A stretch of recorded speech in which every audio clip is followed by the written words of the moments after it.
taken 27 years of joy, laughter, and happiness and ended it in a matter of minutes. This is a monster. Jameer, you breaking in my house? Like, are you serious? You breaking in my house, Jameer? Why would I break in your house? Why are you at my door with gloves on, all that? Whoever did this is a real cop. These nurses dedicated their entire lives to saving others, but in the end, no one could save them. Their lives were brutally taken from them by the people they loved and trusted the most. What's worse, their lives were horrifically ended at their places of work, the same places where they saved countless lives. Let's uncover the chilling stories of nurses who were brutally murdered by their ex-boyfriends while they were just trying to do their jobs. What drove these men to such unspeakable violence? And could these tragedies have been prevented? These are the horrifying stories of nurses who were killed by their ex-boyfriends while at work. It is believed that he abducted 29-year-old Patrice Wilson, again, a nurse at Detroit Receiving Hospital. We're told that she had just finished her shift on Saturday morning when police say Miller, who was wearing a blonde wig at the time, kidnapped her. He pushed her into a car and then drove off. Now, Wilson, she was later found dead at a Novi apartment complex. Just a sad turn of events. Patrice Wilson. Patrice could light up a room.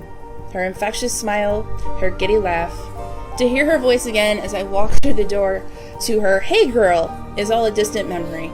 Patrice Wilson had a way of making people feel at ease, whether it was her patients, her coworkers, or her closest friends. She wasn't just a nurse, she was a source of warmth and comfort in a profession that often deals with heartbreak. She had a heart of gold, always giving back to others. Our bond was strong, and we supported each other through thick and thin.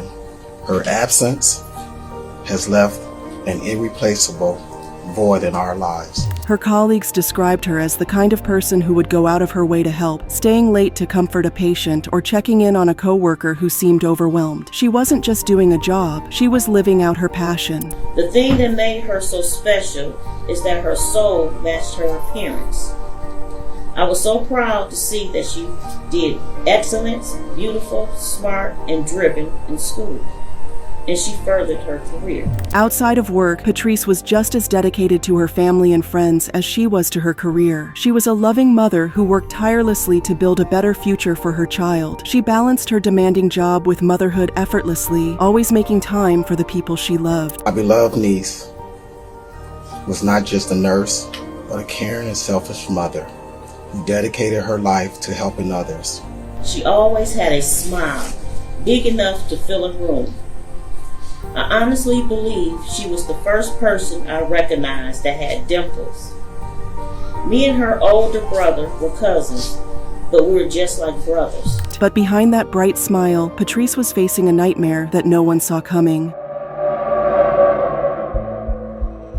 Her relationship with her ex-boyfriend had turned toxic, and even after things ended, he refused to let her go. Friends and family knew there was tension, but no one could have imagined the level of danger she was truly in. Patrice Wilson did everything right. Her one mistake, she fell in love with Jameer Miller. I was sitting, going through my daughter's phone and her notes back in December 1st of 2021. She wrote to herself, "I'm in love with a man who murdered the mother of his child." And when she realized her mistake, Patrice made the decision to leave him. On a random day in 2021, Patrice Wilson posted a video of her boyfriend trying to break into her home. Jameer, you breaking in my house? Like, are you serious? You breaking in my house, Jameer? Why would I break in your house? Why are you at my door with gloves on, all that? 2 years later, that video would be entered into evidence in the case against Jameer Miller for the murder of Patrice Wilson. Right now, a manhunt is underway for this man, a 36-year-old accused of kidnapping a local mother and nurse whose body police discovered last night. According to her family, she tried to get away from him. She did everything she could because she strongly believed he had something to do with the murder of his ex-wife, and she knew he could do it to her too. She was right, but Jameer could not let her go, and he started stalking her. Patrice was just going about her life, doing what she did best, helping people. On May 12, 2023, she started a brutal 24-hour shift, the kind that would leave anyone drained. But she pushed through, like always, giving her all to her patients and making it through the long hours. By 7 a.m. on May 13th, she was finally done. Exhausted, probably thinking about nothing but getting home and crashing into bed, she clocked out and walked to her car. But just as she was about about to leave, out of nowhere, a man jumped at her, turning what should have been the end of a long shift into something far more terrifying. She had just gotten into her car in a parking lot near Detroit Receiving Hospital when a man jumped in. And he approached our victim as she was getting into her driver's side of her vehicle. He then got inside of the vehicle, forced her over, and fled with her inside. It all happened so fast. One moment she was just trying to go home after a long shift, and the next she was gone. When investigators arrived at the scene, they immediately got to work combing through evidence and checking surveillance footage from the hospital parking lot. And that's when they saw something chilling. Just seconds before the attack, a man was caught on camera putting on a blonde wig, disguising himself for what he was about to do. And who was that man? None other than Jameer Miller Sr., Patrice's ex, the very person she had tried to leave behind, the man who refused to let her go. Wilson was leaving Detroit Receiving Hospital after her overnight shift early Saturday morning when police believe Miller abducted her in the hospital parking lot. Wilson's kidnapper was wearing a blonde wig as a disguise. Investigators quickly released information about the car and Jameer to the press, hoping it would help them find Patrice on time. This is a photo of the black 2020 Lincoln Nautilus the two took off in. The suspect, 36-year-old Jameer Miller, is considered armed and dangerous, although police wouldn't go into detail about whether he was armed at the time of the kidnapping. But by the time investigators tracked the getaway car to the parking lot of Patrice's apartment complex in Novi, it was already too late. There was no sign of Patrice inside her apartment, no sign of Jameer either. It was as if they had vanished. But then, officers turned their attention to her car, and when they popped the trunk, they made a gut-wrenching discovery. Police found Wilson's vehicle at her apartment complex in Novi. Her body was discovered in the trunk. Investigators didn't know much about Jameer Miller at the time, other than the horrifying fact that he had ambushed Patrice Wilson and forced her into his car. He had seemingly vanished after the attack, leaving investigators and Patrice's loved ones desperate for answers. Police do believe the two know one another. We're thinking it may be domestic related. But when he unexpectedly turned himself in a few days later, the truth about who he really was started to come to light. And we're learning that Jameer Miller turned himself in actually yesterday afternoon around 2 o'clock. Only now is DPD confirming that arrest as the investigation continues. And that's when things took an even darker turn. As investigators dug into Jameer's background, they uncovered a chilling revelation about his family history, one that would send shivers down anyone's spine. Jameer had done this before to his ex-wife. Jameer Miller Sr. is linked to a missing nursing student, 24-year-old Bianca Green, who went missing in 2011, last seen in Inkster. She was pregnant. Miller and Bianca had dated and have a child together, Jameer Jr. Patrice's story is heartbreaking, not just for her family, but for her community too. Patrice was an active member of her community, giving back whenever she could, so she is greatly missed. But unfortunately, her story is very familiar. Elizabeth Candace Laird. Elizabeth Candace Laird, or Candy to loved ones, had just turned 27. She was weeks away from a graduation.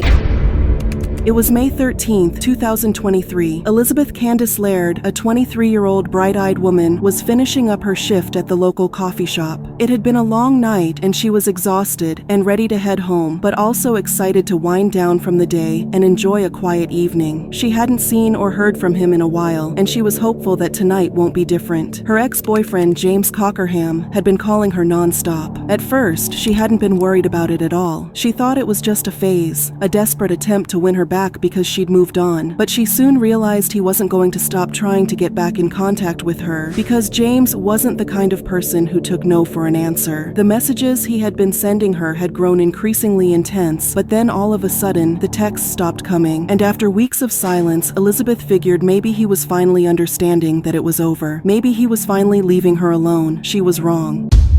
On that fateful day, Elizabeth, like Patrice, was trying to get home after a hard day at work. And just like Patrice, she was attacked before she could make it to her car. James emerged from the shadows, and before she could react, he lunged at her, grabbing her by the wrist with a force she wasn't expecting. The man who murdered 26-year-old Elizabeth Laird, now behind bars. James Cockerham, captured today inside a home on Stopel near Joy Road on Detroit's west side, about 12 minutes from where the victim's body was found outside an apartment building near Shane and East Lafayette. Within hours, her body was discovered disposed of carelessly in the trash, like she wasn't somebody's daughter. The 27-year-old student, who went by Candy, had dreams of becoming a nurse.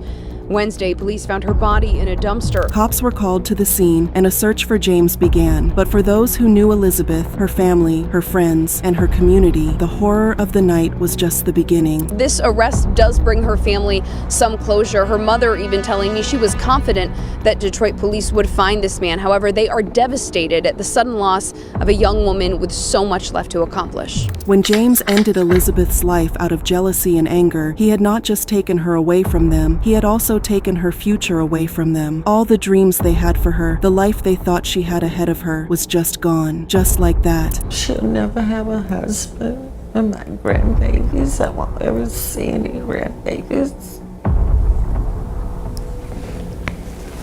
27-year-old Elizabeth Candace, fondly called Candy by her loved ones, was described as intelligent and beautiful. She was very ambitious, she had dreams, and always knew she would become someone special in life. My daughter was bright.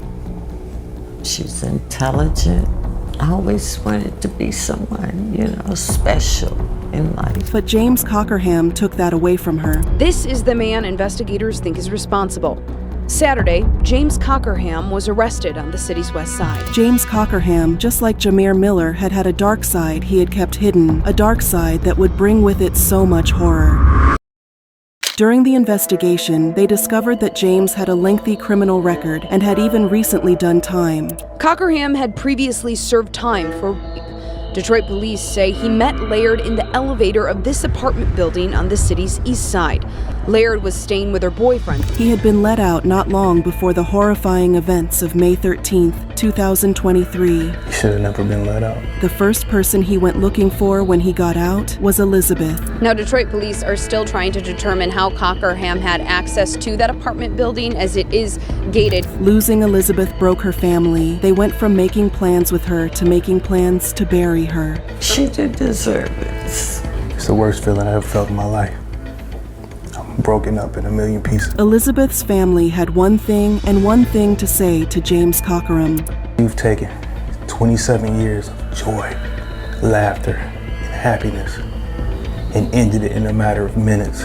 This is a monster.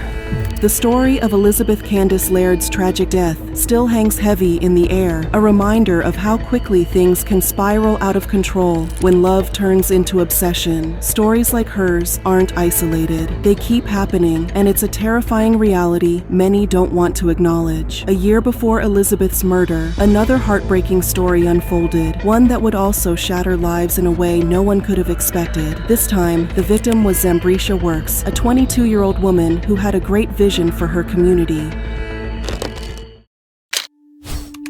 Zambrisha Works. There's so much more, and if I could give you the world, I would. If I could, I really would. But it's so rare to find somebody with a genuine heart and an open mind, 10 toes like that. Keep that, Dave. That's your power, a power that a lot of people don't have.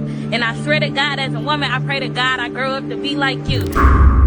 Zambrisha Works, known to everyone who loved her as Breezy, was a young woman with a future so bright it seemed unstoppable. At just 22, she had already accomplished more than many do in a lifetime. Breezy was smart, driven, and full of ambition. Her passion for her future and her community was deep, and she shared it with anyone who cared. Those who knew her described her as a rising star, someone who was destined for greatness. She was an intern with the Detroit Fire Department and actively involved in the Grow Detroit's Young Talent program whilst pursuing her own dreams. Breezy was dedicated to her work and making a difference in her community. She made them better people, which we all should be doing. She has such a big heart. In the early months of 2022, Zambrisha had enrolled and completed the No Barrier to Success program, a program designed to help young people achieve their educational and career goals. Breezy excelled in the program, and everyone around her could see that she was on the fast track to success, well on her way to climbing the ladder and achieving all her dreams. Zambrisha was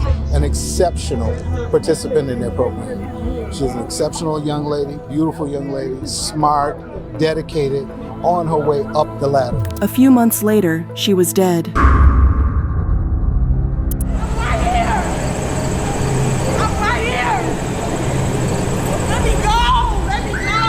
Raw emotions amid a disturbing discovery on Detroit's west side early Friday morning. I got up and looked out the window like, Oh my God. The man who had ended her life had left her there for her family to find her. It was a day no one could have expected. On the morning of August 12, 2022, Zambricia's family found her lifeless in the back of a 2017 Dodge Journey on Stahelin Avenue near Vassar Drive on Detroit's west side. The news hit them like a punch to the gut. Zambricia, or Breezy as everyone called her, had been full of life and promise. And now, just like that, she is gone. A Detroit family searching for answers tonight after their loved one was found beaten to death inside of a car. Police say they made the discovery Friday on the city's west side, and tonight family and friends held a vigil in the hopes that someone can come forward and help solve the case. When the cops showed up, they spent hours combing the area, looking for any signs of what had happened. They talked to neighbors, asking if anyone had seen or heard anything out of the ordinary, but it was like the streets were holding their breath, offering no answers. Next thing you know, it's a bunch of cops knocking at the door. And they were asking me, what time did I go to bed or did I see anything?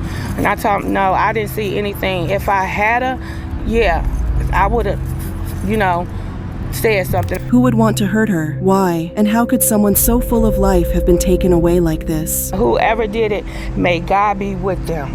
For real, because that's wrong. The fact that somebody can just do that to her.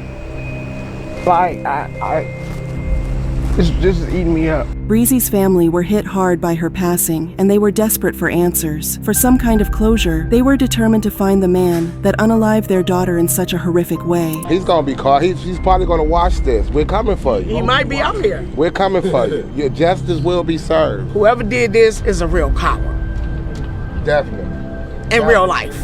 Definitely. My daughter only this big. You didn't have to do all that to her. That coward turned out to be Gregory Reynolds, a 46-year-old man who had attacked Zambricia before firing at her multiple times at close range. When he had drained the life out of her, he then dumped her body at the back of her, knowing her family would likely be the one to find her.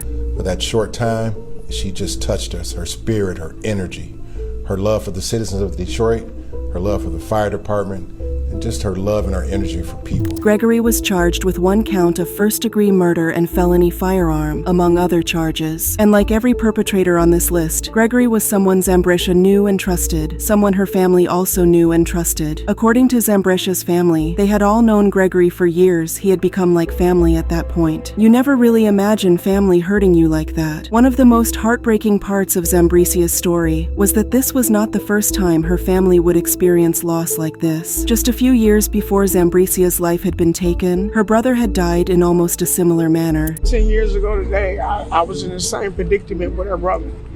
Exactly 10 years ago today. Here I am again. What are the odds that I lose 2 in one lifetime? Even more heartbreaking, Zambricia was just about to turn 23 years old, with her dreams finally within reach, when she was killed. Who we here for? It had to be somebody she knew, or, she just wasn't that type of person. Tears can't help but fall as candles burn in memory of 22-year-old Zambricia Works. Her body was disturbingly found after she had been beaten to death and left in the backseat of a 2017 Dodge Journey on Stahelin near Vassar. Nurses who dedicate their lives to caring for others are meant to be protected and supported, not taken from us in the most tragic of ways. Yet for some, their past relationships became their worst nightmare. What's most heartbreaking is that each of these women had so much more to give. They had careers, dreams, families, and futures that were all cut short because someone they once trusted couldn't let go. It's a chilling reality, but it's one that demands attention. These tragedies highlight the need for awareness, the importance of protecting those we love, and the necessity of taking action when we see warning signs. Hey, thank you for watching. Our deepest sympathies go to the family and friends of Patrice Wilson, Elizabeth Candace Laird, and Zambricia. What are your thoughts on this case? Do you know of other similar cases? Let me know in the comments section, and before you go, make sure you like, subscribe, and hit that bell button. See you next time, and stay safe.